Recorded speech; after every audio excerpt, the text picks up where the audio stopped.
Tom, good to see you. What do you mean by that? Valuations are no longer demanding. Hey, Carl. When we look at valuations, I think there's a couple of simple measures to look at. One is something like median market PE, so that the median stock in the S&P, and that multiple's 16.5 times forward earnings now. It was almost 20 times at the end of 2019. So the stock market, even though we're 2 years or 3 years really almost past the pandemic start, the multiples actually declined. And in terms of free cash yield, it's the same story, that free cash flow yield on the median stock now is 5.8%. The 10 years under 2%. So you're still getting paid a pretty hefty premium to own equity. So I know stocks are kind of in no man's land because of a lot of uncertainty, including the war and this sort of surge in inflation. But the fact that the market valuations aren't causing you to have a huge margin of error on the downside means, I just think you can't really get that hurt if you buy stocks here over the next 12 months. Right. You're beginning to spin out a bit of a narrative. I mean, Yellen's on the tape right now talking about whether or not there's a path for further sanctions given the horrible offensive we saw yesterday.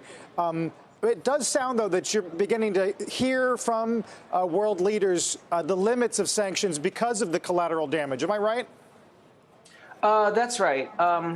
What's pretty apparent now is that the sanctions have caused oil to spike and commodity prices to spike. So it's now delivering a pretty big blow to the rest of the world. So even anyone outside the conflict is now paying the price because food and energy has gotten expensive.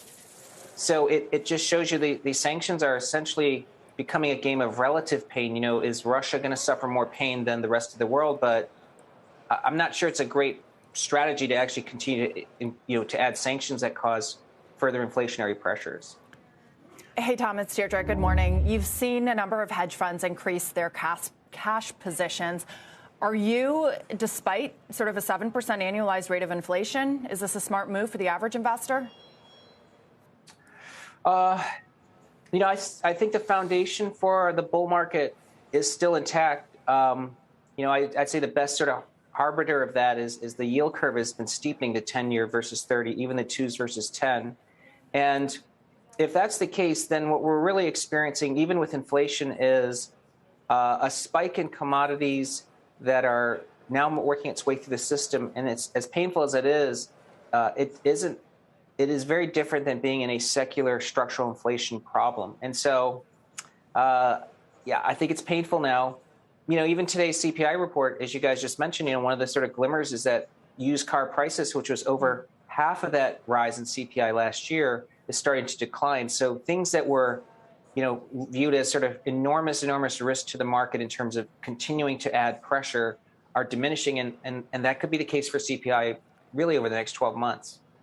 So, Tom, do you hold on to more cash? Well, I think we are in a no man's land for the moment. Our base case for first half 2022 was that markets would be treacherous. This is far more treacherous than we expected. And I think it's, of course, because we're in wartime conditions. But do I think stocks will end higher from here on an absolute basis? Yes. I think even though we're at S&P 4,200, I think we could still exit this year with 5,100 or higher.